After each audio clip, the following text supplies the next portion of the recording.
cuanto todos pecaron y están destituidos de la gloria de Dios, siendo justificados gratuitamente por su gracia, mediante la redención que es en Cristo Jesús. Amén. Vamos a orar. Padre, gracias por darnos tu palabra, este precioso y sagrado libro, Padre, que ha sido escrito por hombres, pero hombres inspirados por el Espíritu de Dios, lo cual lo garantiza que es un libro que viene directamente del cielo. Que ellos escribieron, redactaron lo que tú supervisabas, lo que tú supervisaste para que quedase revelada en páginas, en estas sagradas páginas, la revelación divina para el ser humano.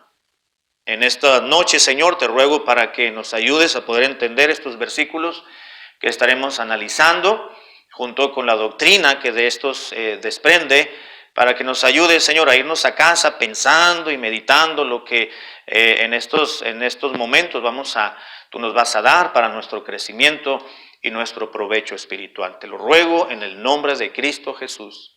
Amén. Dijo el apóstol Pablo que en el versículo 22 dice: la justicia de Dios por medio de la fe en Jesucristo para todos los que creen. Dice la palabra de Dios, hermanos, que el judío no lleva ninguna ventaja, ningún privilegio respecto a la salvación, y los gentiles no estamos en desventaja respecto a la salvación, porque la salvación se ha abierto a todos los hombres, es decir, a todo aquel que cree. El evangelio, hermanos, fue preparado para todos, amén. No solamente para el judío, pero fue preparada primeramente al judío y también al griego, es decir, este grupo de personas representando a los gentiles.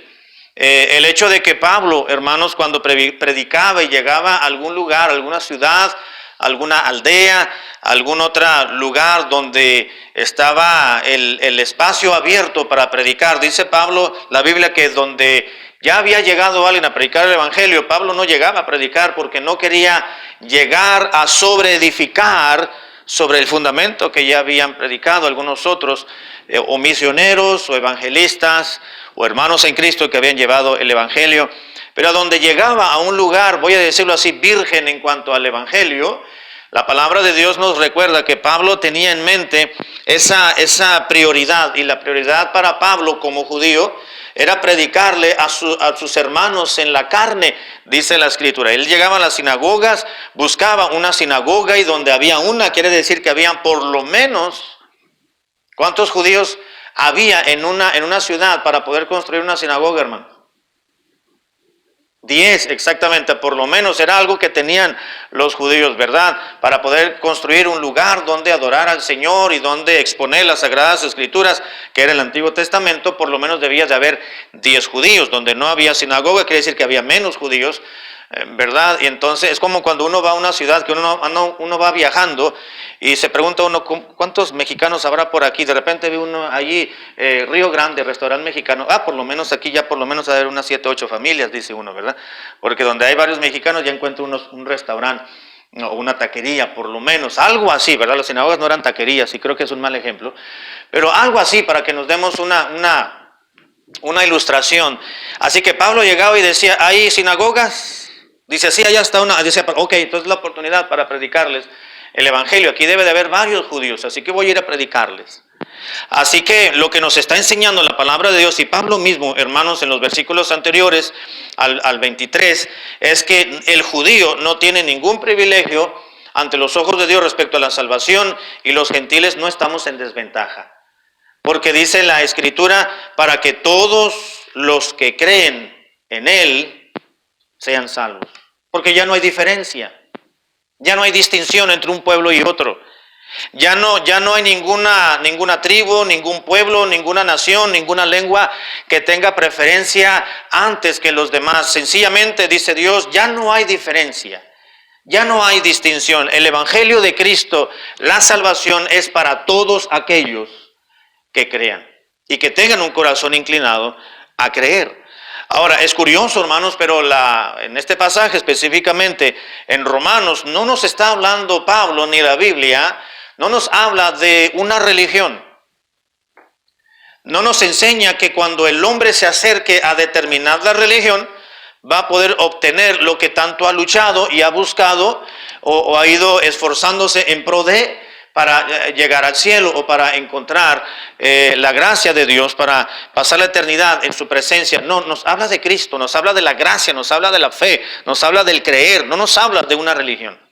No nos habla de la iglesia bautista, no nos habla de la iglesia presbiteriana, no nos habla de ninguna congregación en específico, sencillamente habla de la salvación, especifica que la salvación se obtiene gracias a la gracia de Dios manifestada a través del Evangelio de Cristo que viene por el creer. Así que la maravilla, hermanos, de la lección que se desprende en el versículo 22, con esto terminábamos la semana anterior, es que todos los que creen serán salvos por la sencilla razón y por el motivo de que ante Dios ya no hay diferencia. La justicia de Dios por medio de la fe en Jesucristo es para todos los que creen en Él, porque no hay diferencia, no hay distinción. ¿Sabe, hermano, que la salvación que Dios ofrece es tanto para ricos como para pobres? Es para los que tienen abundancia como para los que padecen escasez. El evangelio de la gracia salvadora de Dios es para aquella persona que tiene una cultura como aquella que no sabe ni dónde vive. La salvación es para todo aquel que cree, porque no hay diferencia. Es para hombre y para mujer. Dios, aquí no hay ni el machismo ni el feminismo. Dice Dios, a mí no me importa, tú eres un alma, tú eres una persona, tú necesitas la salvación. No importa qué género seas, no importa si eres hombre o mujer, niño o niña, anciano o un jovencito o un niño que va despertando a su conciencia, seas un empresario o seas un empleado o seas un desempleado, como seas un empleador, a mí no me importa, dice Dios, la salvación es para todo aquel que cree, porque no hay diferencia. Es que yo soy judío, Dios, yo tengo camino allanado, pero no, dice Dios, ya no hay diferencia. La salvación y la gracia salvadora es para todo aquel que cree. Al judío primeramente, pero también al griego, es decir, al gentil. Así que tú eres judío, tú eres gentil, tú eres mexicano, tú eres israelita. Para la salvación es para todo aquel que cree. Ya no hay distinción, ya no hay diferencia. Y sigue diciendo la palabra de Dios, versículo 22, porque no hay diferencia. ¿Por qué ya no hay diferencia, hermanos? ¿Por qué la salvación está abierta y dispuesta para todo aquel que cree? ¿Por qué? ¿Por qué?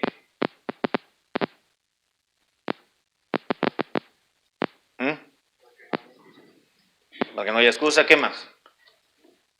La salvación es para todo aquel que cree, ¿sí o no? Sí, ¿por qué razón? Denme una nada más, yo creo que es la única que hay. Porque todos somos pecadores. Es lo que dice el versículo 23, ¿verdad? Dice, porque ya no hay diferencia. ¿Por qué Dios ya no hace diferencia? ¿O por qué ya no debemos de hacer diferencia entre un pueblo y otro, hermanos? Porque la salvación es para todo aquel que cree. ¿Por qué? Porque todos somos pecadores, judíos y gentiles. Ya no hay diferencia. Ahora, dice Pablo, ya no hay diferencia. Antes sí, habría una prioridad. No había una ventaja, había una prioridad al judío primeramente, dice Pablo. Y la mentalidad y la filosofía ministerial del apóstol Pablo era, yo voy a buscar primero a los míos. Y estaba en lo correcto. No estaba menospreciando, no estaba discriminando, no estaba haciendo menos, no estaba pisoteando un pueblo o humillando uno para darle favoritismo a otro. No, sencillamente él era judío y él decidió en el ministerio, Señor, yo voy primero a los míos. Yo soy judío, yo voy a predicarle primero a los míos, pero no voy a eludir mi responsabilidad, del cual tú me has dado un llamamiento para ir a predicarle a los gentiles. Pablo fue el apóstol, llamado apóstol para predicar el evangelio a los gentiles. ¿Qué le dijo el Señor a Ananías? Le dijo a Ananías, creo que vayas y busques a este hombre llamado Saulo de Tarso, porque está en la casa de uno llamado José o Justo, no recuerdo bien, ahí en Damasco. Dice, porque instrumento escogido me es este para llevar el evangelio ¿a quién? ¿No? Porque instrumento escogido me para llevar el evangelio a los gentiles. Pedro fue el apóstol de los judíos, a los judíos, pero Pablo fue el apóstol a los gentiles. Dijo Pablo, yo voy, Señor. Pero dijo, voy a llegar primero a los míos. Está bien, dijo Dios, está bien. Ve a los tuyos porque no hay diferencia. Predícale a los tuyos, predícale a los gentiles, predícale a los griegos, predícale a los bárbaros, predícales a los escitas, predícales a todos, porque ya no hay diferencia. Y Pablo lo entendió. Porque Pablo mismo fue el que escribió, inspirado por el Espíritu Santo, la salvación es para todo aquel que cree, porque no hay diferencia. ¿Por qué? Porque todos somos pecadores. Vemos dos aspectos importantes, hermanos, en este versículo 23. Vemos que tanto la disponibilidad del evangelio es universal, porque dice por cuanto todos pecaron, así también la necesidad del evangelio es universal. ¿Se da cuenta? Todos. Todos. Cuando digo universal, hermano, me refiero a todo mundo. Por cuanto todos pecaron y están destituidos de la gloria de Dios, dice la Biblia. Bueno, entonces vemos en este versículo que hay una necesidad muy grande, una necesidad universal del evangelio de Cristo. No porque todo el universo, es un término que se utiliza para referirnos a todas las personas que viven en este planeta. Todo este universo de personas.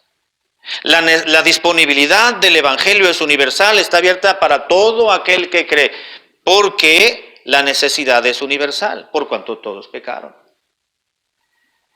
Usted tuvo el privilegio, yo tuve el privilegio, hermanos, de que alguien nos presentara el mensaje de salvación y fuimos salvos. No porque éramos buenos, porque ante los ojos de Dios somos culpables. Somos hijos de ira, hijos de desobediencia, dice la palabra de Dios, pero Dios nos vio dignos y no somos merecedores por el pecado, pero Dios dijo, y es que yo envié a mi hijo a morir por ti. Si tú crees en él, tú vas a ser salvo. Si tú te arrodillas tu corazón y tú crees en arrepentimiento y en fe, y crees genuinamente y sinceramente en la salvación de mi hijo Jesucristo, tú puedes tener la salvación y vas a tenerla si lo haces. La disposición del evangelio es universal porque la necesidad del evangelio es universal por cuanto todos pecaron. Todos somos pecadores y dice la Biblia en el versículo 23, y estamos destituidos, y están. ¿Quiénes están destituidos de la gloria de Dios, hermano? Los pecadores. ¿Y quiénes son los pecadores? Todos. ¿Qué quiere decir todos? Excepto uno, ¿verdad? Todos excepto uno. Todos los seres humanos, excepto el Señor Jesucristo. Al que no conoció pecado, dice la Biblia, por nosotros lo hizo pecado. Ahora, no existe, hermanos, una diferencia entre los que son salvados, porque no existe diferencia entre los que están perdidos, por cuanto todos pecaron. Dios dice, para mí todos los seres humanos son iguales. Y todos los que yo he salvado están en la misma condición están en la misma condición que pueden estar todos aquellos que están perdidos, por cuanto todos pecaron. Porque todos somos pecadores. Todos hemos pecado, hermanos. Somos pecadores, pero venimos con naturaleza pecaminosa. Todos pecamos en Adán. Es decir, cuando Adán pecó, hermanos, él actuó como representante de toda su descendencia. Dice la Biblia allí mismo en capítulo 5 de Romanos 5:15, dice la palabra de Dios, pero el don no fue como la transgresión. El don se refiere a la salvación. El don no se refiere al Señor, ¿verdad? El don se refiere el don como un regalo. El don o la dádiva de la salvación no fue como la transgresión, porque si por la transgresión de aquel uno murieron los muchos. ¿A quién se refiere Pablo cuando dice aquel uno murieron los muchos? No, ¿a Cristo? No. El uno. Adán, exactamente. Por eso dice, pero el don no fue como la transgresión. Porque si por la transgresión de aquel uno murieron los muchos, por Cristo no hemos muerto todos, ¿verdad que no? Entonces se refiere a Adán, por la transgresión de aquel uno, morimos muchos. Es decir, por el pecado de Adán, que él estaba representando a toda su descendencia, nosotros todos los que nacemos, todos los descendientes de él, que somos toda la humanidad, pues nacemos con naturaleza pecaminosa, ¿verdad? En el versículo 16 dice, y con el don no sucede como en el caso de aquel uno que pecó, porque ciertamente el juicio vino a causa de un solo pecado. Versículo 17, pues si por la transgresión de uno solo reinó la muerte, ¿a qué se refiere? Pues Adán, que no lo escogimos como representante, pero él actuó como nuestro representante, ¿verdad? Versículo 18, así que como por la transgresión de uno vino la condenación a todos los hombres, y versículo 19, porque así como por la desobediencia de un hombre, habla de Adán, los muchos fueron constituidos pecadores. Y luego a Pablo está haciendo un contraste entre Adán y Jesucristo, ¿verdad? Pero así que todos pecamos, hermanos, en Adán, porque él actuó, él cuando pecó, actuó como representante de todos sus descendientes. A eso se le conoce como, en antropología, como la cabeza federal, ¿verdad? Él pecó y todos en él pues somos pecadores.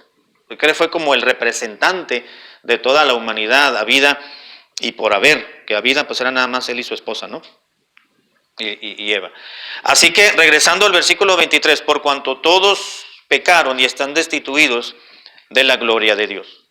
Además, hermanos, de que todo ser humano somos pecadores por naturaleza, también el ser humano lo es por práctica, ¿verdad que sí? Somos impelidos a caer en pecado, ¿verdad? Nacemos con el pecado original, como se le conoce de forma coloquial o popular. Cuando nacemos, ya nacemos con naturaleza pecaminosa, algunos le llaman el pecado original, ¿verdad? Que fue transmitido de generación tras generación, desde Adán hasta nuestros padres. Pero también somos pecadores, hermanos, porque pues cometemos pecado. Hacemos pecado, ¿verdad? Juan dice, el que tiene la simiente de Dios ya no practica el pecado. Quiere decir que hay unos que sí practican el pecado. Es decir, cuando todo ser humano practica pecado, es decir, vive en pecado, no solamente porque traemos naturaleza que nos impulsa, Pablo le llama de diferentes maneras a la naturaleza pecaminosa, le llama naturaleza caída, pero también le llama el viejo hombre. Dice, dice despojados del viejo hombre, dice, y revestidos del nuevo.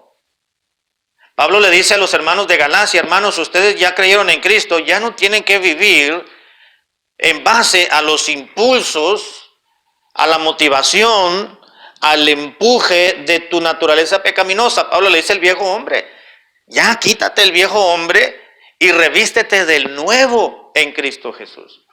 Así que hay algo todavía en nosotros, hermanos, en nuestra propia naturaleza que nos hace pecar. No solamente por naturaleza, sino por práctica. Pero sigue diciendo, por cuanto todos pecaron, todos somos pecadores. Yo le he hablado a varias personas de Cristo, del mensaje de salvación, y antes de preguntarle a la persona si le gustaría aceptar a Cristo, uno a veces le pregunta, mire, vamos a hacer voy a decirle cómo se puede usted aceptar a Cristo, pero para ello tiene que reconocer primero que es pecador o pecadora. ¿Usted reconoce que es pecador? La gente dice, sí, yo lo soy. Pero me ha tocado hablar con personas que me dicen, pues no, yo no soy pecadora. Justamente, no sé, hace algún mes quizás fuimos a buscar a un señor aquí que habíamos ido a buscar mi esposa y yo con anterioridad algunas ocasiones, pero no lo encontrábamos por acá, por donde viven los hermanos Aguilar. Y regresamos un par de ocasiones en la tarde, y una vez que ya estaba ahí, ya estaba oscuro y en medio de la nieve y del hielo, le estábamos hablando y yo le preguntaba, Señor, la Biblia dice que todos somos pecadores, ¿usted es pecador? Me decía, no. Justamente lo que le estaba diciendo ahorita. No, dice, yo soy muy tranquilo, yo me vine de México para acá, dice, y aquí estoy bien, tengo mi casita, mi familia, trabajo, no falta la despensa en la casa, ahí nos llevamos bien, tengo mis hijos, les enseño, les estoy dando educación, no me meto con nadie, aquí en el vecindario trato de hacer lo bueno, ¿verdad? En mi trabajo también, no. Pero es que nos haya tenido afuera temblando en el medio de la nieve, pues ya no era algo tan bueno, ¿verdad? Le iba a decir. Digo, no, pero es que la Biblia dice, mire, si decimos que no tenemos pecado, dijo Juan, le hacemos a Dios mentiroso. ¿Y quién es mentiroso, Dios o nosotros? Pues nosotros. Entonces somos pecadores. Una persona que no reconoce que es pecadora no va a creer en Cristo, hermano, para ser salvo, porque cuando una persona recibe a Jesucristo para aceptar la salvación que Cristo le ofrece a través del sacrificio que hizo en la cruz, pues no va a haber la necesidad de un Salvador. ¿Por qué? Porque no cree que es pecadora. Necesita reconocer su pecado. Pablo lo dice, todos somos pecadores. Para poder creer y ser justificados necesitas entender que todos somos pecadores. Por eso es lo que está diciendo, ya no hay distinción. La salvación es para todo aquel que cree, porque todos somos pecadores y estamos destituidos de la gloria de Dios. La palabra destituidos que utilizó Pablo aquí, hermanos, es un término, en su idioma original es ustereo, y ustereo tiene la idea elemental o básica de ser el último o el inferior. Así que el ser humano, hermanos, por ser pecador, ocupa el último lugar en lo relacionado con la gloria de Dios. Es lo que está diciendo Pablo. Por cuanto todos pecaron y están destituidos, están al final de la fila respecto a la gloria de Dios. Por eso no podemos entrar al cielo, hermano. Somos pecadores, estamos al final, no entras. No entras. Cuando una vez estuvimos allá en Tijuana y fui a hacer fila para sacar ficha para que atendieran a mi mamá y en el Seguro Social, y fui en la tarde a hacer fila, y de repente salió una asistente y dice, ya no hay fichas, ya sacaron, no me acuerdo cuántas daban, 20 o 25, no recuerdo. Yo pregunté aquí, me dijeron que íbamos a alcanzar a todos los que estamos aquí, yo soy como el 18. Dice, no, hasta mañana. Entonces, el siguiente día llegué más temprano. Pero cuando llegué, ya había más de 25 frente a mí. Dije, no, pues aunque no sea el último de la fila, no voy a entrar. Imagínense, unos están al principio, a la mitad de la fila, pero los que están al final menos van a entrar. Esa es la idea de la palabra destituidos, los últimos de la fila, que ni siquiera van a tener una oportunidad para llegar. Están destituidos ya, aunque hagas fila, pero no vas a entrar, dice Dios. ¿Por qué? Porque somos pecadores. Por cuanto todos pecaron y están destituidos de la gloria de Dios. Ahora, pasamos al versículo 24, donde dice el apóstol Pablo, dice, por cuanto todos pecaron y están destituidos de la gloria de Dios. Versículo 24, ¿qué dice, hermanos?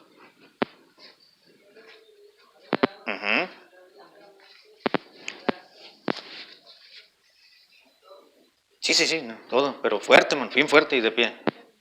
Siendo justificados gratuitamente por su gracia, mediante la redención que es de Cristo Jesús. Exactamente, ya soy yo diferente, ¿verdad? Dice, todos pecaron, no hay diferencia, la salvación y todo aquel que cree va a encontrar la justificación, porque todos somos pecadores, no hay diferencia entre uno y otro, por cuanto todos pecaron y están al final de la fila respecto a la gloria de Dios. Pero aquel que cree, que reconoce que es pecador y cree en Cristo, dice, será justificado gratuitamente por su gracia. Siendo justificados gratuitamente por su gracia, mediante o a través de la redención que es en Cristo Jesús. ¿Quiénes son, hermanos, los justificados por la gracia de Cristo? Según el Pablo, todos los de los dos versículos anteriores, ¿verdad? Siendo justificados. ¿Quiénes son los justificados por la gracia de Cristo? Todos los del versículo 22 y todos los del versículo 23. Los del 22, todos los pecadores. Los del 23, los del 22, todos aquellos que creen. ¿Cuál es el único requisito para creer, hermanos, y ser salvos? Reconocer nuestro pecado, exactamente, reconocer el pecado.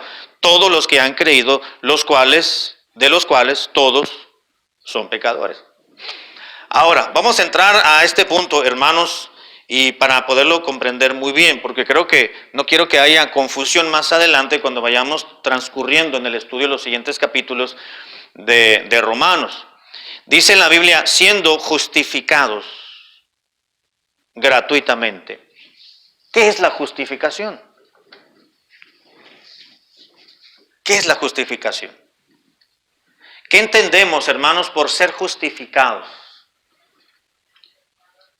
¿Mande? ¿Alguien ha pagado por algo que yo merezco? ¿Ok? ¿Qué dijo, hermana? Somos justificados Somos justificados por medio de Cristo, ¿ok? Ok, exactamente, ya le di un cambio, ¿verdad? Somos declarados justos, ¿verdad? ¿Somos justos? Romanos 3:10, ¿qué dice? Como está escrito, no hay justo ni a uno. Entonces la justificación nos dice que Dios nos declara justos. ¿Somos justos o no somos justos? Si no hay justo ni a uno. ¿Mande? Justificados. Sí, la justificación es la declaración de Dios al ser humano, al pecador, lo declara justo. Pero Pablo dice que no hay justo ni a uno, ¿verdad? Ahora, déjenme explicar esto, hermano. Podemos decir que la justificación, la doctrina de la justificación, es el acto de Dios, dice, en el cual Dios declara justos a los pecadores creyentes, es decir, al pecador arrepentido que ya creyó en Cristo, como si nunca hubiesen pecado. Repito, si la quiere escribir, anótela, hermano, porque después se les voy a preguntar. Podemos decir, hermanos, que la justificación o la doctrina de la justificación es el acto de Dios mediante el cual Dios declara justos a los pecadores creyentes o pecadores arrepentidos como si nunca hubiesen hecho algún pecado. Esa es una definición bastante resumida y mesurada, voy a decirlo así, de lo que sería justificación. Sencillamente es el acto de Dios. ¿Qué es un acto, hermanos? Acto es algo instantáneo, algo que es puramente, es lo contrario a un proceso. Un proceso lleva tiempo, un acto es algo en el instante. Cuando somos salvos, creímos en Cristo, en ese momento Dios nos justificó, nos declaró justos a través de Cristo como si nosotros nunca hubiésemos hecho algo malo. Vuelvo a lo mismo, no somos justos, pero Dios nos declara justos. ¿Sí me doy a entender? Es como una mamá que le dice, mira mi hijo, qué guapo. Y no está guapo. ¿Verdad? No, es que es mira que es el más hermoso de los muchachos que están graduando. O es mira ese muchacho, mi hija, ¿verdad? Y quizás no lo sea. Quizás no lo sea. Voy a poner un ejemplo, no me vayan a reclamar las hermanas, pero ¿por qué le dijo a mi hijo, a mi hija? ¿Verdad? No, es un ejemplo, ¿no? Sí me doy a entender. No lo es, pero la mamá o el papá lo declara, que sí lo es. En el caso de la justificación, Dios dice, yo te declaro justo porque tú ya creíste, murió por ti y tú ya te apropiaste de esa obra salvadora que mi hijo Cristo hizo en la cruz por ti, así que yo te declaro justo sin serlo. Ahora, la justificación, cuando Dios justifica, hermanos, al pecador que cree, no solamente Dios lo absuelve de su culpa, sino que lo reviste de su propia justicia, de modo que lo hace apto para que pueda entrar al cielo. No solamente con la justificación Dios absuelve de toda culpa al pecador arrepentido. ¿Qué es absolver, hermanos? Absolver o la absolución es sencillamente la liberación de una acusación. Nosotros somos culpables por ser pecadores, pero cuando creímos en Cristo y le aceptamos para ser salvos, ya Dios no nos culpa ni nos hace cargo de la acusación que el pecado que hay en nosotros nos promueve. Sencillamente Dios dice, tú ya creíste en Cristo, yo te declaro justo y eso te hace a ti, te habilita para que tú puedas entrar al cielo. Eso tiene que ver con la justificación. La justificación significa, hermanos, también que nos es imputada una justicia positiva, que es la de Cristo Jesús. Ahora, déjenme explicar esto. No solamente Dios nos declara justos para que podamos entrar al cielo, sino que Dios también nos dice, yo no te voy a acusar de nada, porque ya Cristo pagó la paga de tu pecado. Ya Cristo llevó en la cruz la paga de tu pecado. Como decía la hermana Arely, ¿cómo decía usted, hermano? La justificación es la sustitución de alguien pagó por nosotros. La muerte de Cristo, hermanos, fue una muerte vicaria. ¿Qué quiere decir vicario? Sustituta. Él murió por nosotros, para que todo aquel que en él cree no se pierda, mas tenga vida eterna. Al que no conoció pecado, por nosotros lo hizo pecado. Dice la Escritura. Así que Cristo murió por nosotros. Cristo cumplió la justicia de Dios a través de su muerte. ¿Sí o no, hermano? ¿Qué decía? ¿Qué dice la justicia de Dios? ¿Donde hay pecado? ¿Cómo se puede absolver el pecado? ¿A través de qué?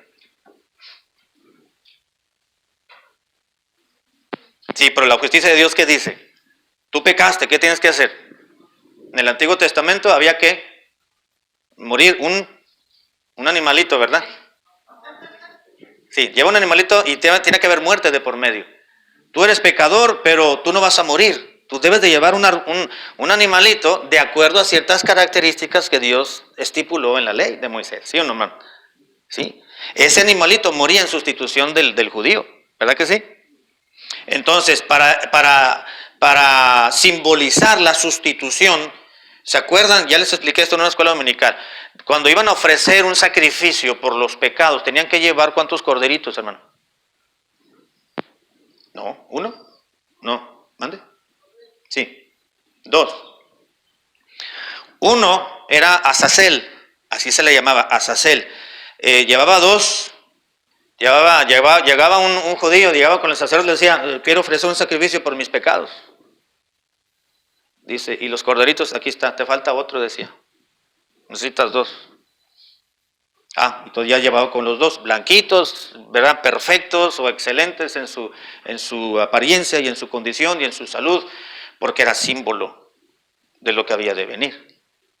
Así que uno lo traía y uno decía, ok, este lo vamos a sacrificar.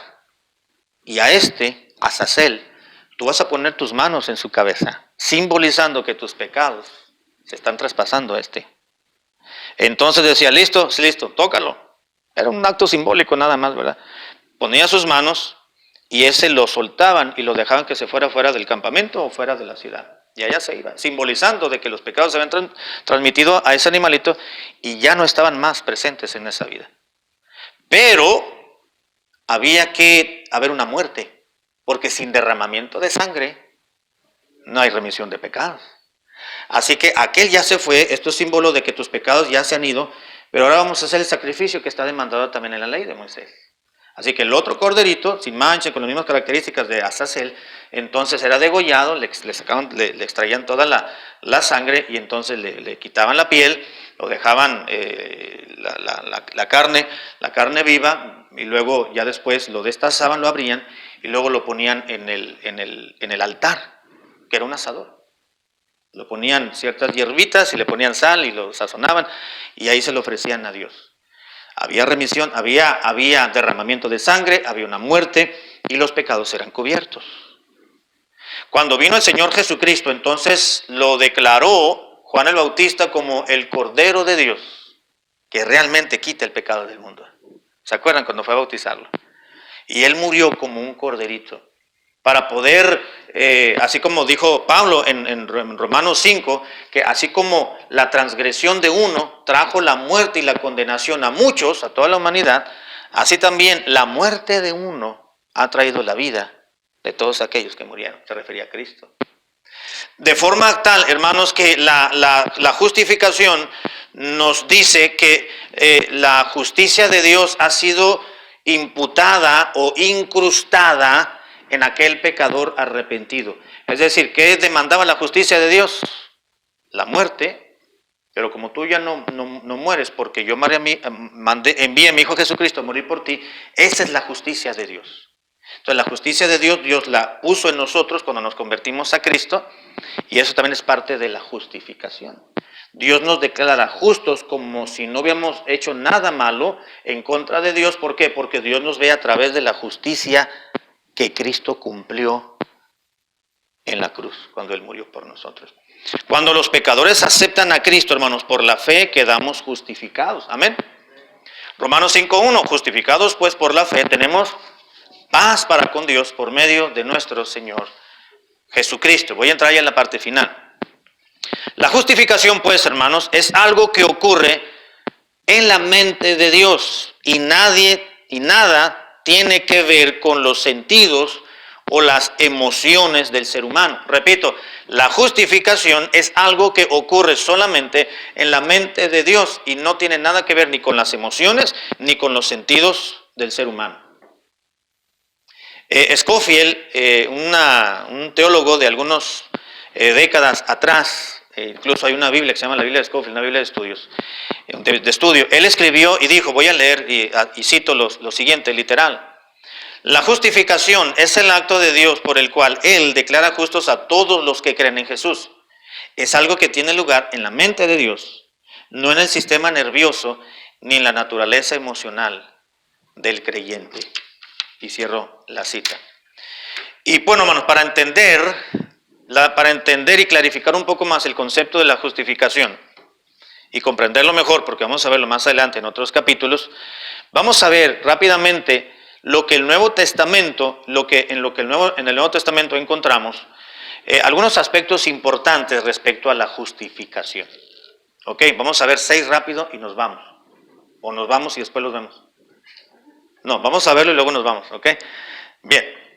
Número 1, hermanos, somos justificados. Romanos capítulo 3, versículo 24.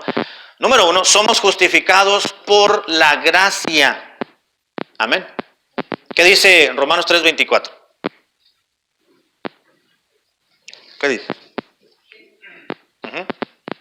Dice, siendo justificados gratuitamente por su gracia mediante la redención que es Jesús.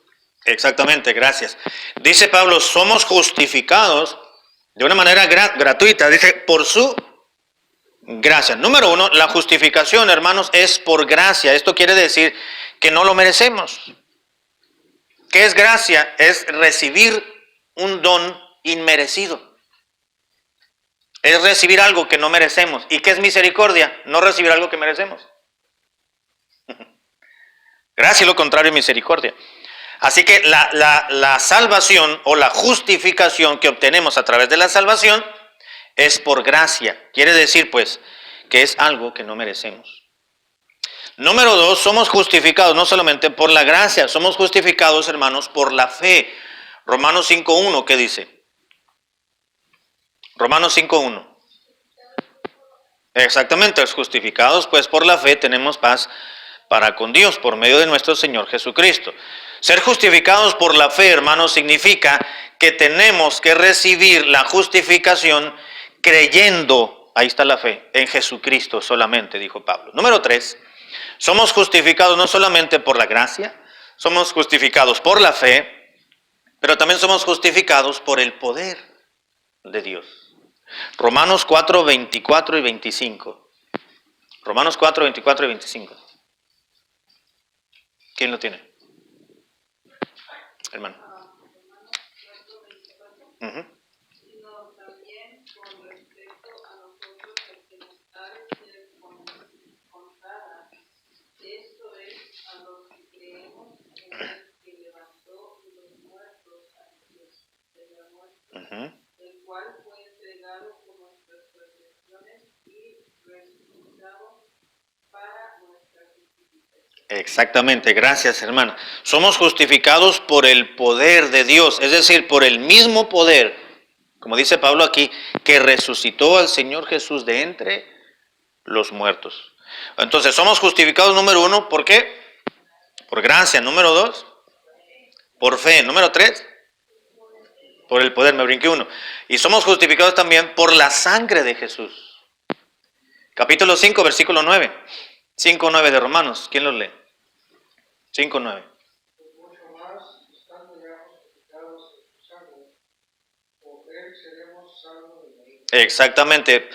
Pues estando ya justificados por su sangre. Esto quiere decir, hermanos, que hay un precio o hubo un precio que el Salvador pagó para que nosotros pudiésemos ser justificados.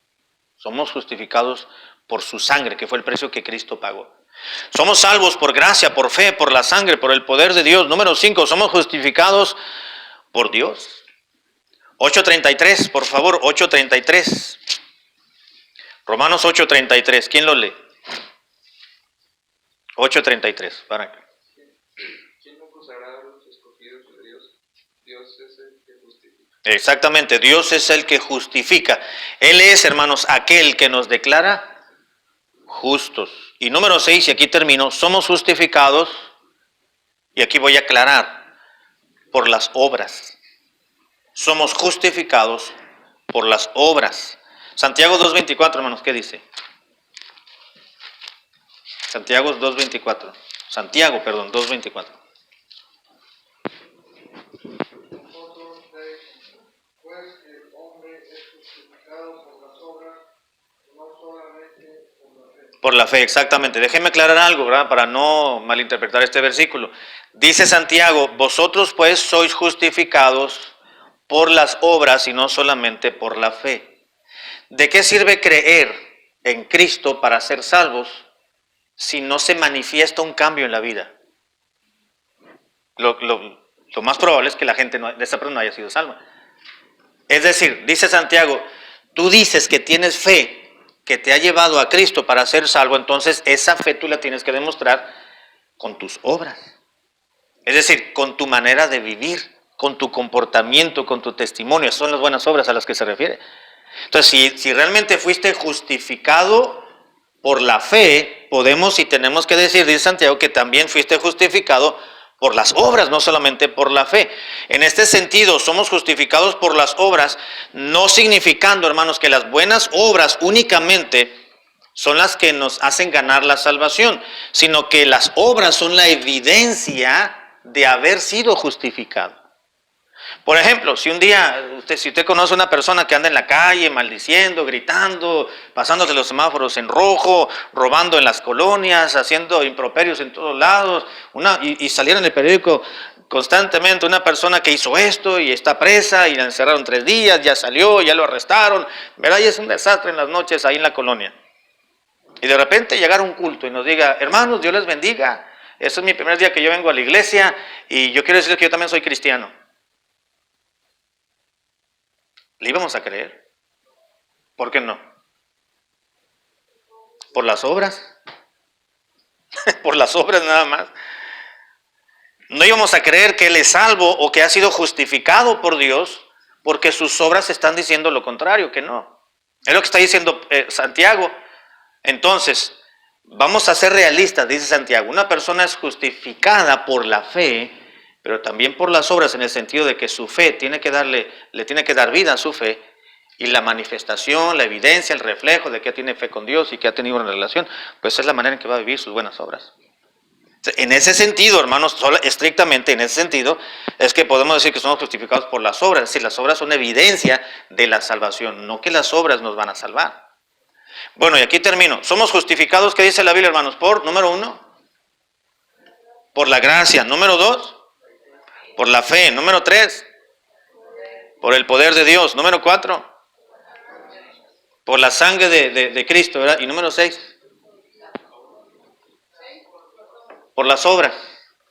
En ese sentido, ¿verdad? No que las obras son las que nos van a salvar, no, sino que las obras son el reflejo de una fe viva, que ya es una manifestación de que realmente hemos sido justificados por Dios. Bueno, teniendo esto en mente, hermanos, vamos a ver los siguientes capítulos más adelante, conforme vayamos transcurriendo en el tiempo y en el estudio y en los versículos de Romanos. Amén. ¿Tienen algo que preguntar o comentar antes de terminar? ¿Se entendió? ¿O los confundí más? Mande. Les voy a traer un cuestionario la próxima semana, no lo terminé, pero se los voy a entregar el próximo miércoles del capítulo 1 y del 2, para que vayan, son como 340 preguntas de esos capítulos. No, son poquitas preguntas, ¿verdad? Y les voy a ir dando del 3 también más adelante para que vayan respondiendo, entre semana vayan tratando de recordar un poquito al momento de contestar los versículos, las preguntas más bien. Es ir y leer los versículos, eso nos puede ayudar un poquito para recordar lo que hemos visto. Okay. Esto es doctrina, hermano, esto es teología, ¿verdad? Que en un momento dado puede tornarse un poquito muy pasivo, ¿verdad? Porque no es algo práctico, es algo más teológico. De manera que hay que estar bien agudizados nuestros sentidos de la fe para poderlo percibir bien. Amén. Bien, vamos a ponernos de pie, hermanos, y terminamos con una oración.